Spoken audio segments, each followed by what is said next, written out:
Alhamdulillahi ala ihsanih wa syukru lahu ala taufiqihi wa amtinani. Ashhadu an la ilaha illallah wahdahu la syarika lah wa ashhadu anna Muhammadan abduhu wa rasuluh ad-da'i ila ridwanih. Allahumma salli wa sallim wa barik ala sayyidina Muhammad wa ala alihi wa ashabihi ajma'in, amma ba'd. Subhanaka la ilma lana illa ma 'allamtana innaka antal alimul hakim. Rabbi shrah li sadri wa yassir li amri wahlul 'uqdatam min lisani yafqahu qawli. Allahumma arzuqna fahman nabiyyin wa hifdzal mursalin wa ilhamal malaikatil muqarrabin bi rahmatika ya arhamar rahimin. Yang sama-sama kita hormati, yang kita muliakan, bapak-bapak, orang-orang tua kami, pengurus Badan Kemakmuran Masjid Al-Hilal, kemudian bapak-bapak, ibu-ibu, orang-orang tua kami, hadirin wal hadirat, jamaah salat maghrib dan majelis ilmu yang dirahmati dan dimuliakan Allah Subhanahu wa taala. Bersyukur kita pada malam hari ini kepada Allah Subhanahu wa taala. Malam hari ini kalau tak silap kita sudah masuk tanggal 11 Rajab. Kita masuk bulan Rajab. Bersyukur kita Bapak Ibu sekalian, Allah masih berikan kesempatan kepada kita sehingga kita masih hidup di bulan Rajab ini. Bulan Rajab ini adalah bulan yang sangat dimuliakan di dalam agama kita. Disebut dengan bulan haram. Ada 4 bulan di dalam Al-Quran disebutkan Allah Subhanahu wa taala. Di antara 12 bulan itu ada 4 bulan haram: Zulqa'dah, Zulhijjah, Muharram, dan bulan Rajab. Bulan Rajab ini adalah bulan yang amat dimuliakan di dalam agama kita. Oleh karena itu bapak-bapak beramal soleh di bulan Rajab ini banyak-banyak. Apa amal solehnya? Perbanyak puasa. Kemarin yang puasa di tanggal 1 Rajab itu, itu fadilahnya sangat luar biasa. Kalau udah terlewat tanggal 10, dinomat dalam bulan Rajab itu sekali lagi kita puasa. Dinomat itu. Orang yang dinomat sekali berpuasa di bulan Rajab lepas siksa kubur. Itu disebutkan oleh Syekh Al-Khabawi di dalam kitab Durratun Nasihin. Sekali aja. Kalau nggak pernah juga, entahlah. Rajab malah juga beribadah. Bulan Rajab berpahala, pahalanya dilipat gandakan Allah. Orang beramal di bulan Rajab ini pahalanya bukan 10, biasanya kan 10 Pak. Ini berlipat-lipat. Diberikan Allah istimewanya bulan Rajab. Dan sebaliknya orang yang berdosa pun berlipat juga.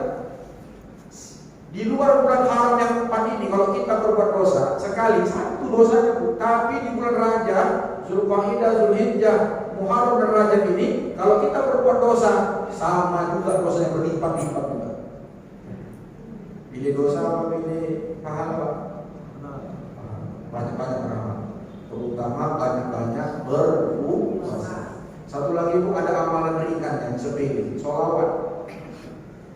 Dalam kitab yang sama disebutkan Rasulullah ketika Isra dan Mi'raj, waktu Mi'raj, Nabi itu melihat ada sebuah sungai. Sungainya itu airnya lebih putih dari air susu, lebih manis dari madu, dan lebih wangi dari minyak kasturi. Airnya air sungai itu lebih manis daripada madu, lebih putih, lebih bening daripada susu, dan lebih harum dari minyak kasturi. Coba cari sungai di dunia ini yang macam model ini. Ini sungai ini ada di surga. Lalu malaikat ditanya dengan Rasul. Rasul bertanya kepada malaikat Jibril. Karena waktu peristiwa Isra dan Mi'raj itu, Nabi kan didampingi malaikat Jibril. Ya Jibril, liman hadza? Untuk siapa ini sungai ya Jibril?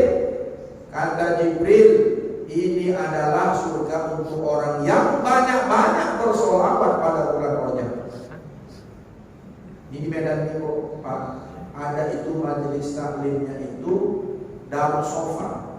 Nanti buka di internet, di Instagram, ikut itu Kiai Mufti. Kalau udah masjid nanti Pak ngurus sekali-sekali undang orang untuk kemari. Itu majelis sholawat. Itu ikut Pak.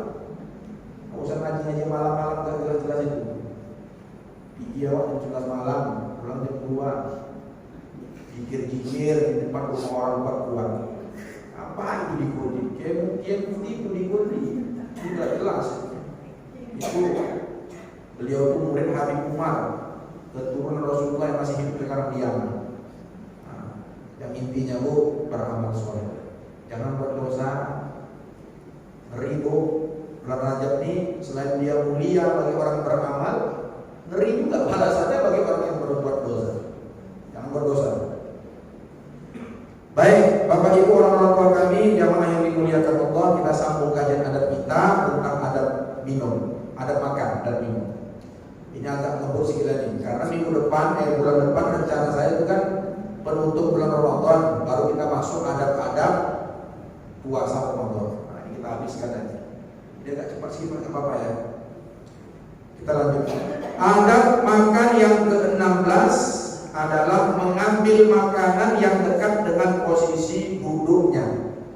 Jadi kalau ada kita makan berhidang, Pak. Misalnya di kursi itu ada 7, 3 di sini, 3 di sini, 8, 1 sini, 1 sini, 3. Kita duduk di sini. Yang ada di depan kita, misalnya ikan teri, misalnya ikan teri, sama sambal kacang. Di ujung sana ada sop apa namanya? Sop iga-iga. Jangan dari sini ibu-ibu berdiri, bapak berdiri, ambil yang di ujung sana. Itu kalau kata orang tua, itulah rezeki kita, sudah dekat, udah makan aja. Itu Pak adat tuh. Ingat ya Pak? Lanjut. Agak cepat ini. 17. Mengambil makanan dari arah samping piring, bukan dari tengah. Ini balik orang mendiling kan bisa bilang. Orang mendiling itu dikacau-kacau dan begitu dari tengah makan dari arah. Tak begitu adanya, dari pinggir Pak. Yang tengah itu terakhir. Coba ingat-ingat dulu Pak. Yang mana tadi makan sebelum maghrib kemarin? Gojong-gojong mana ya Pak? Ambil dari tengah. Dari pinggir Pak. Ini piring dari pinggir. Makanya kan Nabi itu makan kalau dia 3 jari ke pinggir. Jangan dari tengah digojong-gojong gini. Tak sedap, kalau tak sedap cerita lagi lah. Apa soal bilangnya lagi itu? Lanjut. Karena kata Rasulullah, mengambil makanan dari pinggir baru terakhir yang di tengah, di situ letak berkahnya itu. Letak berkah makanan itu di tengah-tengah. Jadi terakhir lah, jangan di awal. 18. Tidak menggunakan pisau tatkala memotong daging yang akan dimakan, akan tetapi yang dianjurkan adalah dengan cara menggigitnya, kecuali jika terdapat uzur. Misal daging tersebut terlalu besar atau keras, maka yang lebih utama adalah memotongnya dengan pisau.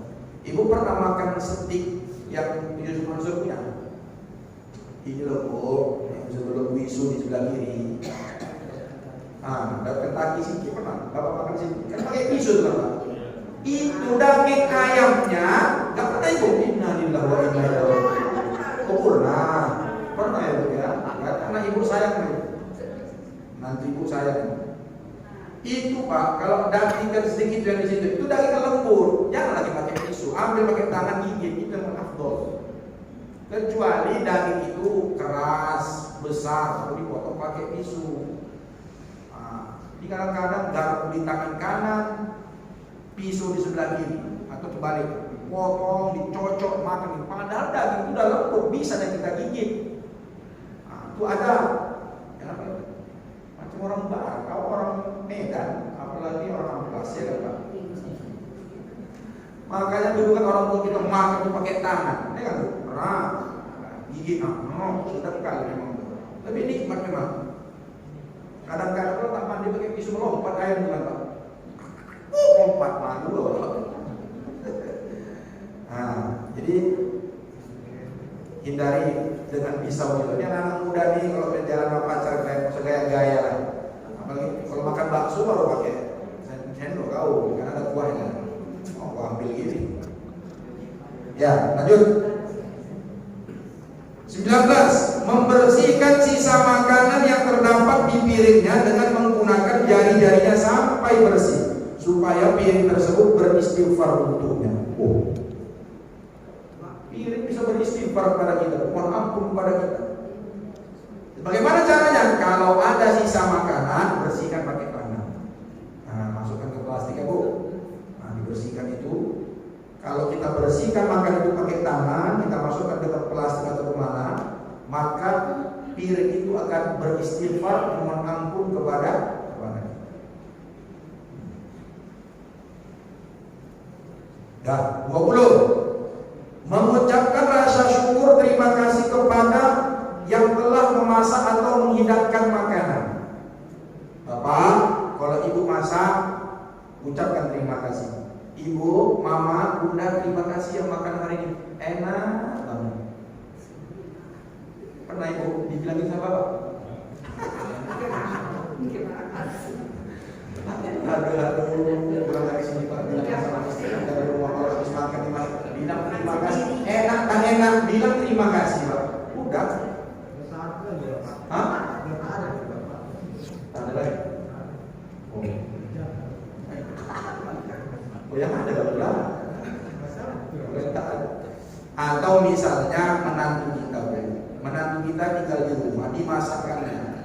Walaupun tak enak, janganlah itu bentak-bentak macam di sinetron itu. Tak usah gitu. Bilanglah terima kasih anakku, enak kali masak kau. Walaupun menantu kita tuh misalnya orang Mandailing, kita orang Jawa, kan rasa lain. Udah aku bilang terima kasih.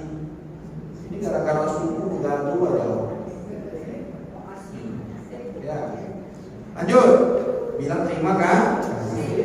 Pernah bilang terima kasih sama istri? Senyum bapak nih. Tanda tak pernah. Bilang itu senang istri kita tuh. Hah? Tapi saya ingatkan Pak ya.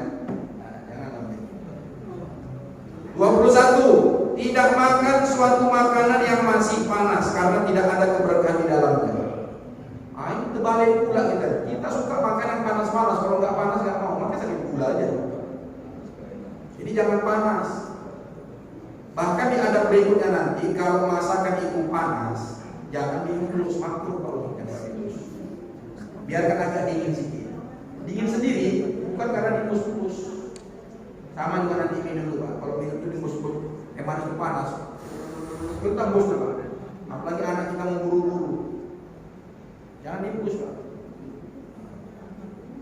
Banyak hikmahnya. Salah satunya kalau diungkus nanti, mohon maaf, misalnya ada ludah yang masuk darah, kan gigi kita atau kotoran atau segala macam. Jangan diungkus. Jadi jangan panas-panas makan. Apalagi kalau hujan-hujan setiap kali di bakso ini di teladan itu dalam ramen kotor. Udah dingin-dingin, karena tadi teladan pernah makan situ. Nggak pernah juga indah. Yang enak-enak nggak pernah. Jadi makan apa bakso 5.004. Ustaz kok tahu makanan di mana-mana? Saya memang suka kuliner. Dulu waktu saya main bola, mana pernah tak enak makanan.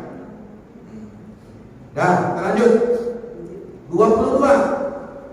Makan secara bersama-sama karena dapat menjadi sebab turunnya keberkahan. Nah, di rumah tuh Bu, makan sama-sama. Masa hidangkan Bu untuk suami itu anak, bang, nak, makan, bantu makan. Karena ada hadis disebutkan dalam riwayat, ada seorang laki-laki berkata kepada Rasulullah, "Ya Rasulullah, inna na'kulu wa ma nashba'." Wahai Rasulullah, sesungguhnya kami telah makan, akan tetapi kenapa kami masih terasa tidak kenyang? Lapar aja. Udah makan tapi lapar. Apa kata Rasulullah? "Fala'allakum taftarikuna an ta'amikum. Ijtami'u alaihi wa dzkuru smallahi yubaraku lakum." Mungkin kata Rasulullah, karena kalian makannya tidak bersama-sama, tidak berkumpul ketika makan.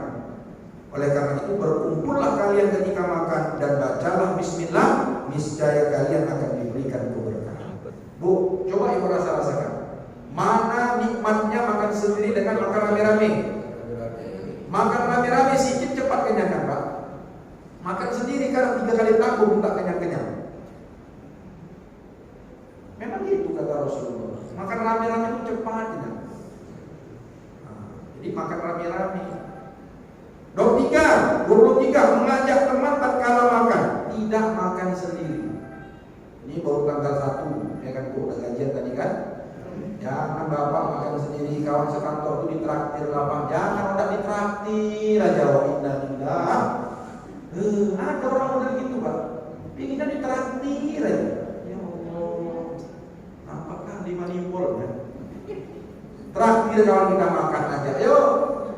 Ini bulan ini aku ya, traktir makan. Di mana kita makan Bang? KFC lah, KFC boleh.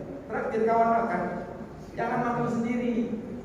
Orang yang makan sendiri itu salah satu ciri-ciri orang pelit, makan sendiri. Dan tak enak makan sendiri itu Pak, ya kan? Dan yang satu Pak, ajak kawan, ajak istri anak-anak makan. Carilah rumah makan yang agak enak-enak sedikit, bawalah sekali-sekali. Sebulan sekali ya Pak Bu. Ya Bu. Bu. Makan chicken stick gak pernah, bakso di jalan itu gak pernah makan apa. Ya, jadi ada traktir kawan. Dan rezeki bertambah. Sering-sering traktir orang makan, rezeki itu bertambah. Nih, kamu diberi kawan ini, nanti cair gajian dari PKN. Bulan ini aku traktir kau ya. Jangan kau sih lari aja. Lari aja. 24, tidak makan terlalu banyak. Jangan makan terlalu banyak.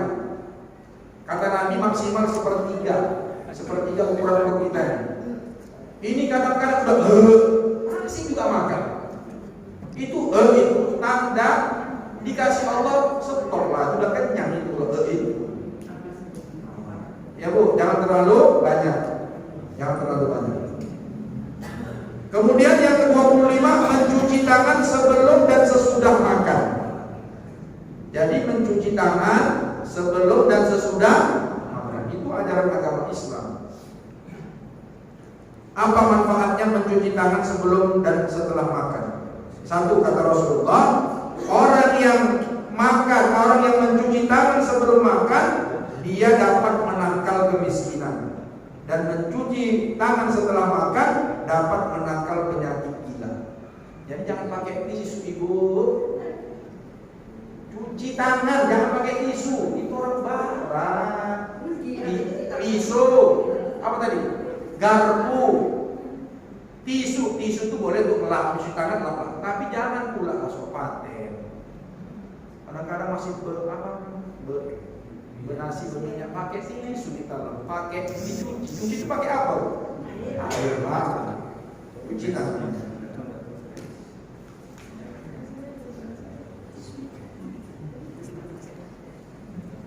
Kemudian nih Bu, ada tekniknya lagi, caranya. Habis kita cuci tangan kita, cuci nih, kan ada sisa air tuh Bu. Sisa air basuhannya itu diusapkan ke wajah. Ya pakai sabun kan Ibu, jangan lagi mandinya. Pakai sabun Ibu karena cuci bersih, kan ada sisanya tuh Bu. Tengok orang-orang modul Bu, pasti dilapkan dengan muka ini. Kemudian baca doa. Apa baca doanya? Allahumma inni as'aluka zinata wal mahabbata wal jannata wa a'udzubika minas sayyiati was-sibat wal riba. Orang yang mencuci tangan, kata Rasulullah, kata pendapat ulama ini, maka dengan izin Allah ia tidak akan dihisab pada hari kiamat atas makanan yang telah dia makan tersebut. Ini pendapat daripada Al-Imam Al-Habib Hasan bin Soleh Al-Bahri. Jadi paling tidak makanya orang-orang itu kan sering kalau misalnya habis kita cuci tangan kita lapkan kemari kan tuh, lapkan. Tak tanggung-tanggung tanggung fadilahnya itu kita terbebas dari hisab pada hari kiamat. 26. Ridho dengan makanan yang dimiliki dan tidak memaksa diri untuk mendapatkan makanan di atas kemampuannya. Nah, jangan besar pasak daripada tiang. Misal contoh pesta, antara anak kita 20 juta yang bayar. Tapi karena tetangga sebelah kemarin, tetangga sebelah pesta sampai keyboardnya tuh 3 hari 3 malam, biduannya sampai 10 orang. Kita nggak mau kalah karena gengsi, mengutang waktu pesta. Udahlah bro, jadi dosanya. Nah, jadi bukan tak boleh pesta, jangan besar pasak daripada. Jangan kemampuan kita 50.000 memaksakan diri 150.000. Itulah habis pesta banyak ibu-ibu stroke sama stres. Utang. Hujan pula Pak Indahillah. Habis. Malah tapi kita kena orang dicucukkannya cabai, dicucukkannya bawang, dicucukkannya apa lagi? Mohon maaf, karena dilemparkan ke atas sekerah, hujan. Hujan, terbodoh itu begini. Bodoh lah. Hujan itu hak Allah. Nah, 27. Makanan yang dimakan harus didapatkan dari harta yang halal. Oh, ini kena. Makanan yang kita makan itu berasal dari harta yang halal. Jadi, saya nggak nuduh. Jangan coba-coba memakan atau mengasih makan anak bini di rumah dengan uang haram. Salah satu yang menyebabkan doa itu tidak dikabulkan Allah, tertolak karena yang kita makan adalah dari harta yang haram. Ini lagi nanti udah dekat pemilu. Datang dia kan, yang tak pernah datang selama ini datang. Lagi ambillah dulu, ambillah. Ya Allah, jadikan anakku anak yang soleh, tiap hari disepain aja. Tak jadi doa itu, gara-gara 100.000. Alah saya masih datang sekali. Saya perkara saya kan, jangan gara-gara 100.000 doa itu tadi kalau bukan. Jadi Ustaz pilih siapa? Pak Anies lah pilih siapa lagi? Apa lagi? Ya Bapak mau pilih Anies bagus. Yang nggak suka sama Ganjar ya nggak apa-apa. Yang nggak mau sama Pak Prabowo ya nggak apa-apa. Ya udah nggak apa-apa kan? Itu hak politik kita. Nanti jangan dilarang orang berbicara politik ini, cuma tengok yang datang. Kalau kayak saya kan bukan orang partai politik. Ibu kalau memilih nanti tanya ulama yang di mana? Yang di kampung-kampung, jangan di Medan nih. Kotor-kotor banyak. Bilangan aja. Pergi ibu nanti ke pantai Cermin sana, ada nanti atu-atu nenek-nenek yang tanya, Pak, aku boleh mencari? Boleh. Maju Bapak. Siapa yang pilih? Pak Anies, maju pilih. Tanya. Jangan muncul sendiri. Udah ibu rasakan kan? Udah ibu rasakan? 10 tahun udah. Udahlah, rasakanlah. Aku pun merasakan juga kan? Enggak merasakan. Makanya aku mau pilih Pak Anies. Kampanye saja. Mana kampanye? Ngasih tahu ya. Dah lanjut. Cerita makan cerita Pak Anies. Lu pernah ada terakhir Pak Anies? Kemudian yang berikutnya, berhenti makan sebelum merasa kenyang, karena terlalu kenyang tatkala makan dapat menimbulkan dampak negatif bagi kesehatan tubuh. Jadi Bu, ajaran Rasulullah Bu, makanlah kita setelah lapar, berhentilah makan sebelum terlalu kenyang. Itu kaidahnya.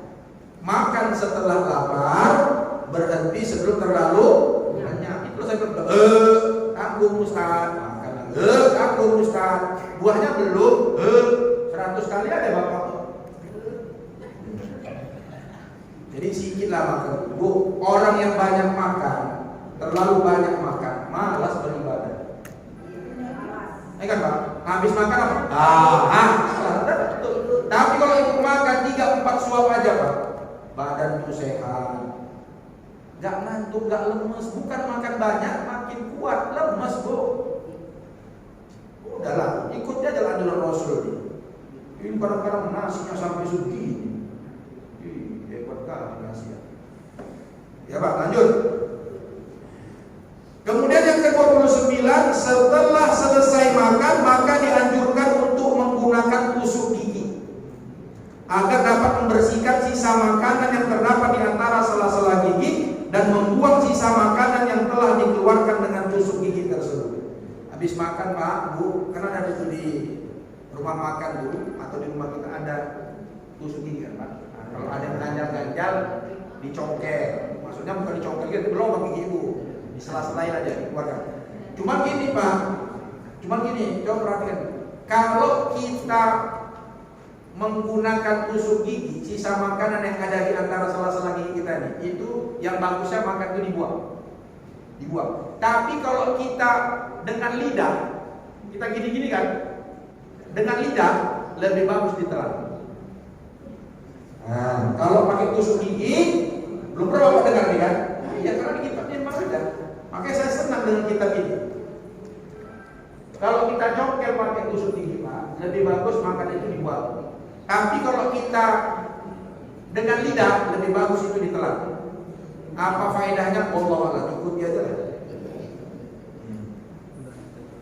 30. Jika seseorang berbuka di rumah orang lain, maka dianjurkan baginya untuk mendoakan pemilik rumah. Nah, doakan orang yang menraktir kita, mengambil kita, mengundang kita, maka itu didoakan. 31. Jika seorang makan di rumah orang lain, maka dianjurkan baginya untuk mendoakan pemilik rumah dengan doa yang diriwayatkan oleh Nabi Muhammad SAW. Ada doanya, Allahumma barik lahum fima razaqtahum waghfir lahum warhamhum. Intinya doanya itu kalau nggak bisa bahasa Arab, bahasa Indonesia. Ya Allah, berkahilah orang yang memberikan makanan ini, ampunkan dosanya dan kasih hidayah. 32. Ketika sedang makan, maka janganlah mendekatkan kepala ke arah makanan yang sedang dihidangkan. Ini makanan, jangan gini. Kecuali rabun lah, kalau rabun, ya jangan gini makan. Jangan dekat kali ke makanan tua. Nah, ini tegak gini.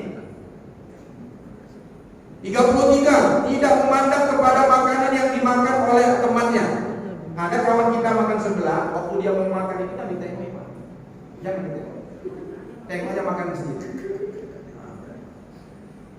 Kemudian 34. Tidak berhenti makan kecuali seorang atau tamu yang diundang makan olehnya telah selesai makan, supaya tamu tersebut tidak merasa malu. Kita tuan rumah makannya jangan duluan. Maksudnya jangan selesai makan duluan. Biarkan tamu itu yang selesai duluan makan. Maka tengok-tengok tamu kita, kalau memang dia tukang makan, maka pandai-pandai lama-lama bisa makannya. Jangan kita duluan selesai, nanti membuat tamu itu segan dia, malu dia. Kenapa? Karena tuan rumahnya sudah selesai. Karena kalau tuan rumah selesai makan, nanti anggapan tamu kita disuruh selesai makan. Udah selesai dia berarti kode keras supaya kita cepat selesai makan. Orang itu udah 3 kali tamu nggak selesai kan dengan makan ya kan? Ngomong lagi. Enak pula makanan waktu, ya kan? Sekali-sekali kena sambal putu, kena paka, kan enak tuh bukan kalau makan. Nah. Kemudian yang ke-35, memuji makanan yang sedang dihidangkan. Enak kali ya makanan ini. Jangan pernah sekali-sekali tak enak. Walaupun istri kita masak tak enak, Pak, bilang aja ya. Itu salah satu bohong yang dianjurkan dalam agama kita. Membuat hati istri kita senang. Enak Bang. Enak. Tak bersuara Bang. Cepat tanya Bang, enak Bang? Enak. Pokoknya bilang aja. Kurasa tak enak Bang? Iya. Tak pernah kau masak kayak gini. Ini bidang paling ini nih. Bilang aja ya Bang, biar senang hati. Kemudian berikutnya 36, tidak berbicara hal-hal yang dapat menghilangkan nafsu makan tatkala sedang makan. Nah, jangan menghilangkan nafsu makan dengan mengucapkan kata-kata yang bisa menghilangkan selera makan. Mohon maaf, cerita kotoran pada meja makan. Nah, itu kan tak layak. 37, tidak mengeluarkan ingus ataupun ludah tatkala sedang makan bersama orang lain karena dapat menghilangkan nafsu selera makan. Ibu pilek, sekarang musim-musim pilek, kamu musim-musim batuk berdahak. Kalau mau pilek, mau batuk berdahak, pijit sebentar. Jangan di depan tempat tidur. Nah, itu pula keluar di sini. Jijik orang, memang asal paling lalu ada tuh. Keluar sedikit sebentar. Di siang, tak sempat lagi Ustaz, sempatnya itu. 38, tidak mencium makanan yang sedang dihidangkan kecuali jika terdapat uzur. Jangan cium-cium makanan itu kecuali uzur. Di sana makanan itu udah 2 hari ibu simpan, nah itu dicium pelan-pelan. Kalau baru dihidangkan dicium-cium, nanti orang yang masak itu takutnya dia sakit hati kan dicium-cium. Kalau saya cium-cium, jadi apa yang dicium? Ini kan dicium. Kan bisa dicium kan? Yuk. 39, tidak meniup makanan atau minuman panas yang sedang dihidangkan karena hukumnya adalah makruh. Nah, ini saya bilang tadi, jangan dihembus-hembus. Jangan dihembus. Kecuali, ini nanti ibu pikirnya berat. Kecuali orang yang sedang meruqyah. Ibu pernah diruqyah? Pergi ibu nanti ke jalan Seser. Kalau ada yang kemasukan setan, jin, jin apalah, bawa ke jalan Seser itu, kalau salah sopan itu pakar ruqyah itu Sumatera Utara, Dr. Musdar Tabusai yang agak ketawa malam-malam sendiri, kok datang. Nah, agak stres sedikit bawa ke sana. Karena jin atau setan itu kalau jumpa ustaz itu lari berdiri ustaz. Bawa ke sana Pak. Bawa ke sana. Itu kalau biasanya kan pakai air ditiupnya. Ya, itu boleh karena untuk ruqyah. 40, tidak mencampur menjadi satu atas 2 jenis makanan yang berbeda-beda yang disediakan untuk seluruh tamu. Jadi kalau kentang aja, ayam aja. Jangan dijadikan satu dalam piring semua. Kentang lah di situ, ikan teri, cumi-cumi, apalagi sambal lada, ikan. Jangan jadikan satu piring ya, pisahkan. Ya kan ada mau jadikan satu. Ya, jangan jadikan satu. Jika ingin mengeluarkan makanan dari mulutnya, maka keluarkanlah dengan tangan kiri ya. Jadi kalau mengeluarkan makanan dari mulut itu tangan kiri yang keluarkan. Jangan tangan kanan, tangan kiri.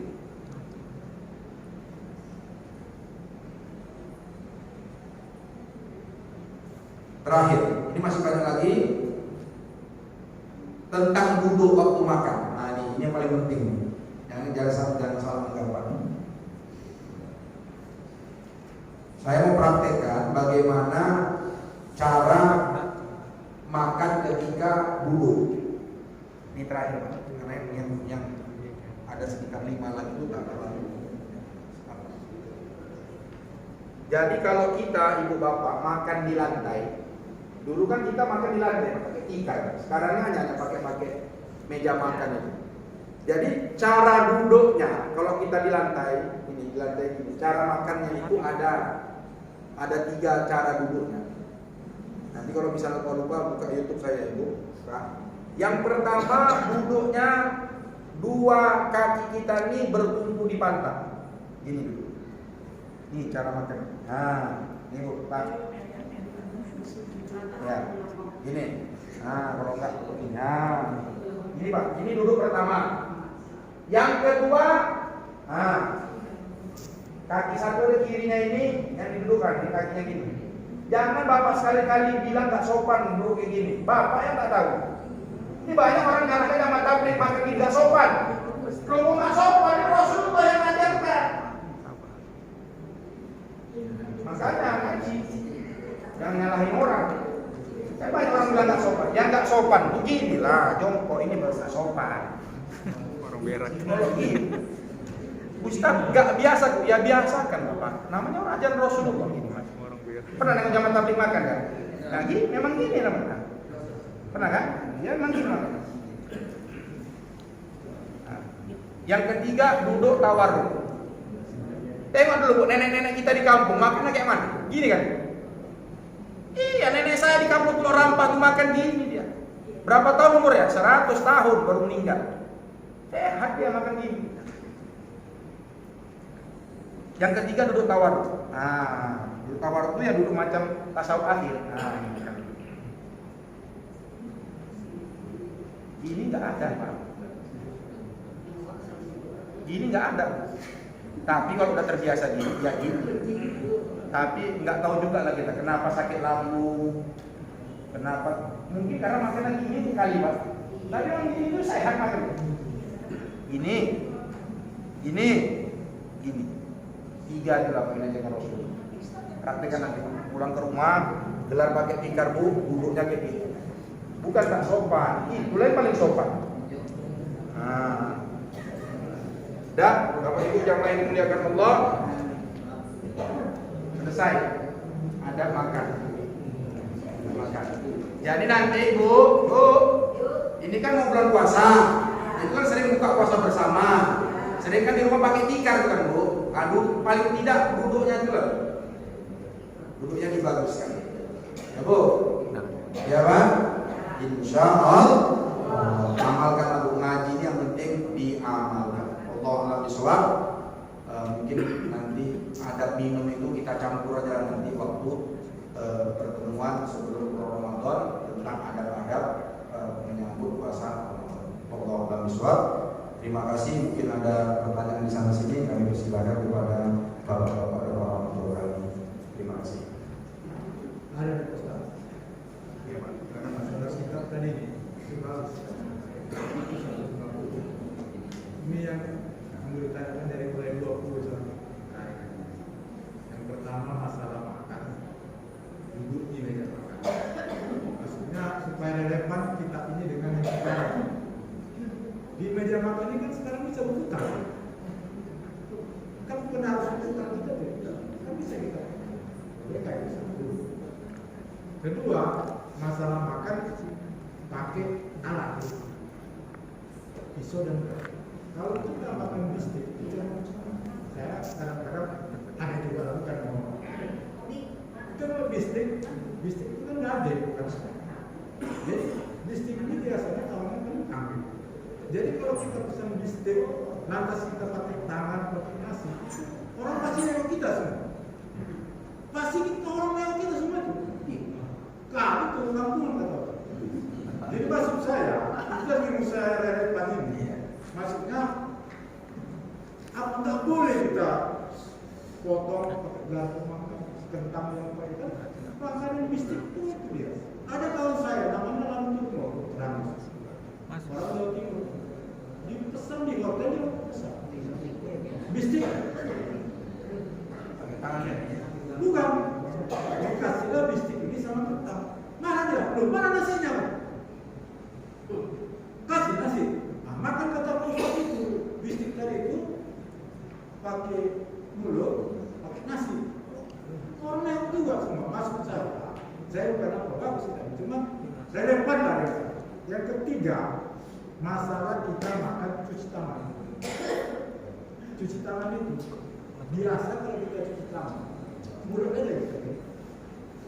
Gak pernah aku lihat orang bulan puasa cuci tangan tuh harus makan begini loh. Kayaknya udah apa gitu. Udah attitude-nya udah ada lagi. Makasih kamu jelaskan. Yang pertama saya jawab tentang bistik. Tadi sudah kita sebutkan dalam kitab ini juga. Kalau daging itu terlalu besar dan keras, boleh pakai pisau. Tapi kalau lembut yang paling baik. Kan disebut tadi yang paling baik dengan menggunakan. Memang begitulah Pak. Zaman sekarang ini banyak memang sunnah-sunnah Nabi ditinggalkan. Banyak memang. Itulah kita gunanya mengaji itu, kita bangkitkan lagi lah sunnah-sunnah Nabi. Sekarang Islam ini dia menjadi luntur. Kenapa? Karena umat Islam sendiri tak mengamalkan ajaran agama Islam. Sebetulnya kalau mau saya tarik lagi tadi apa yang disebutkan orang tua kita tadi, bapak ini ditengoknya orang ustaz. Orang ustaz saya ustaz, bagus supaya ditiru. Kalau ditanya, kok makan pakai tangan? Sunnah Rasulullah. Dari mana kau tahu? Kita berada. Buka YouTube Ustaz Rahman. Ternyata sunnah Rasulullah. Dan diam dia Pak. Nah, jadi kalau berbicara relevansi itu ada batasan-batasannya.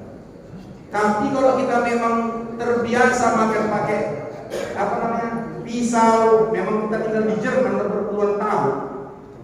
Nah itu karena sudah menjadi kebiasaan, baru kita yang saya bilang kita orang timur. Orang-orang tua kita dulu mengamalkan seperti ini. Itu yang pertama.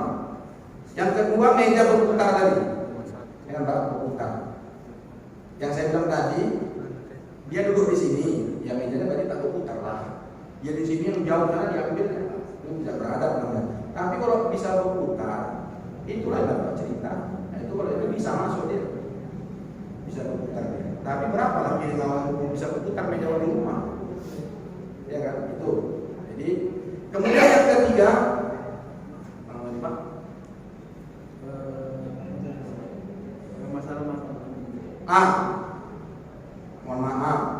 mohon maaf sekali saya Pak.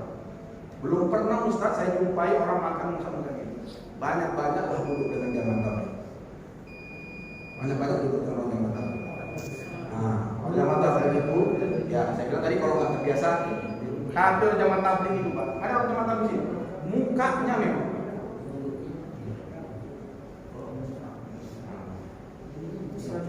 Setelah cuci tangan udah sabun. Tapi kalau belum makan muka awal ini kali Pak dilawat ya kan. Jadi memang dalam mengamalkan ini jangan salah kita. Nah, jangan salah. Kita pandailah mengukurnya kan. Kalau terasa bau kan, apalagi yang menghadap bos nanti kan gitu kan. Mulut bisa. Tapi kalau dibilang belum pernah, mungkin bapak kita ini memang belum pernah bergabung dengan orang-orang zaman tabligh. Sekali-sekali tengok. Maksudnya ada yang ngamal ini. Saya pernah lihat juga, ini kan kita kembali ke kesehatan dan makanan yang pola Rasulullah. Jadi kalau pejabat tabligh itu kan makan rame nih, sementara kita cuci tangan ini sih makan sedikit. Begitu saya makan bersama mereka pada saat ada undangan pada saat itu, habis makan kami kan ada sisa kuah itu diminum satu orang. Itu gimana? Diminumnya gini dari sampah itu. Itu gimana? Memang kalau dari segi adat kebiasaan itu tak biasa. Tapi kalau kita pertontonkan itu di tempat hal ramai sebanyak tidak, karena itu tidak biasa terjadi di masyarakat. Jadi kebiasaan-kebiasaan di masyarakat yang tidak biasa jangan kita rubah selama tidak melanggar syariat. Begitu kata para ulama kita. Nah, jadi kalau yang minum itu, kalau sesama jamaah tabligh silahkan. Tapi kalau undangan nanti pesta, jangan dibuat pesta, undangan diundang kita acara minggu, ya udah buah tuh, marah orang. Tapi kalau sesama kita yang sudah terbiasa, silakan. Bisa dari kan buat tuh. Jadi memang kalau sama-sama jamaah tabligh memang begitu, karena memang nggak boleh bersisa makanan. Itunya itu tak boleh bisa. Dan memang kalau langsung dengan tempatnya itu, disitulah letak fadilahnya itu. Tapi sesama kita nggak bisa itu kita bawa ke tempat kita ini mengamuk orang. Termasuk yang duduk tadi itu Pak. Kalau tak terbiasa jangan coba-coba mengamuk orang di satu kampung. Nah, jadi kebiasaan-kebiasaan itu kalau tidak melanggar syariat silakan. Tapi kalau melanggar syariat, tapi memang pelan-pelan memang ini. Makanya kenapa saya mau buka kitab ini? Karena memang ini amalan-amalan orang-orang dulu yang sudah ditinggalkan zaman sekarang. Begitu Pak. Maka saya buka kaji ini. Nah, jadi mengingatkan kita lagi kepada amalan-amalan orang-orang dulu. Dan itu memang diajarkan oleh para ulama-ulama. Jadi gitu Pak ya. Habis. Ya. Baik. Saya cuma mengingatkan ibu-ibu yang saya sayangi, khusus bagi ibu-ibu, penutup ibu ya. Tolong ibu-ibu yang masih punya utang puasa dikodok. Ini banyak pertanyaan sama saya gini. Ustaz, kayak mana aku mengkodok puasanya? Niatnya macam mana? Aku gabung dengan Senin Kamis, tak usah. Ibu puasa kodok, niatnya sengaja aku puasa kodok karena Allah Ta'ala. Puasa Rajabnya, puasa Seninnya, puasa Kamisnya, puasa Ayyamul Bidnya 13-15 itu include, sudah otomatis masuk waktu ibu melaksanakan puasa kodok. Hati-hati Bu, Bapak juga ingat dulu masa-masa muda, kalau ada puasa yang masih terhutang berapa tahun, menurut mazhab Syafi'i itu setiap tahun ada kelipatan membayar fidyahnya, tambah fidyah. Ya Bu, tolong ya Bu ya, kita punya istri, punya anak perempuan, Pak, ingatkan.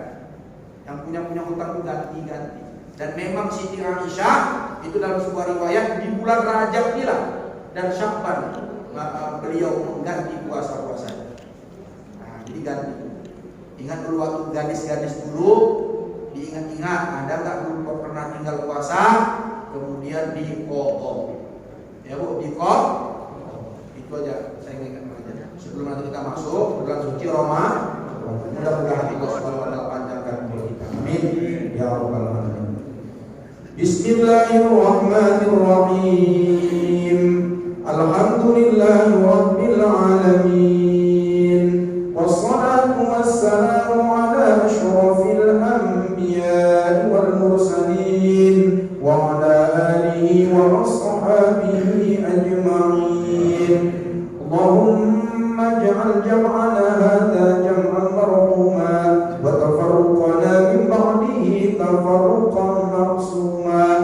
Allahumma zidna ilma warzuqna fahma wa amalan salihan maqbula bi rahmatika ya arhamar rahimin. Rabbana atina fid dunya hasanah wa fil akhirati hasanatan wa qina adzaban nar. Sallallahu ala sayyidina Muhammadin wa ala alihi wa ashabihi ajma'in. Subhana rabbika rabbil izzati amma yasifun wa salamun alal mursalin walhamdulillahi rabbil alamin.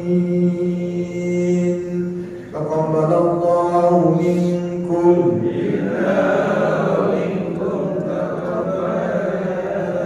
Kita tutup dengan kafaratul majlis. Subhanallahumma wa bihamdihi asyhadu an la ilaha illa anta astaghfiruka wa atubu ilaik. Wassallallahu wa fathun qarib wa basyiril mu'minin billahi taufiq wal hidayah. Wassalamu alaikum